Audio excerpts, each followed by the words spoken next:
Oh, tagana ninyo. Gunsay nga akong kanihapon. Dili na barbecue. Actually, dapat unta na sa isipan. Fry lang na siya sa kalha kay para nalay ka ng color gamay ang chicken. Kaso kay dili man ko kabalo, taga magbuhat pa taga magpanfry ko mamilit og taman sa kalha bisan kay init na kayo ang oil. Mo nang diri na ko na hunahunaan sa grilled pan.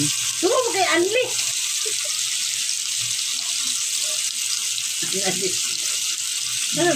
Ano ini ko din dugot ako dai.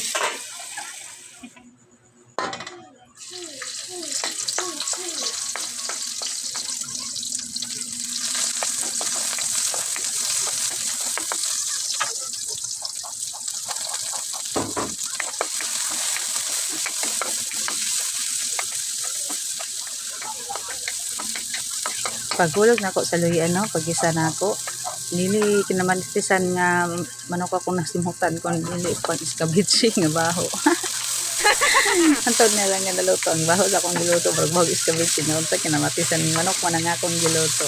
Ug mao dito ni sa ang version sa akong kinamatisang manok.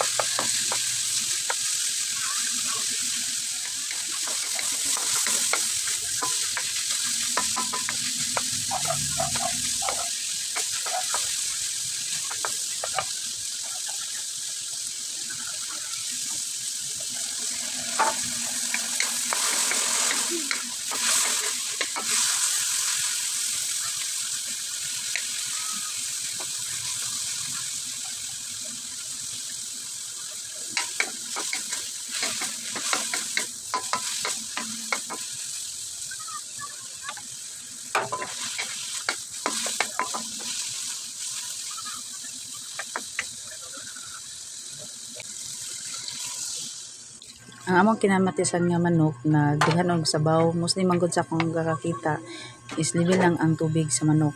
Pero sa amo nga case sa mga bata case dili kayo kakaon sa utan og sa manok labi na ginani nga pagkaklase dili nirito mo nang gidaghan ako ang sabaw kay mao ra gyud na ilahang makaon ang sabaw.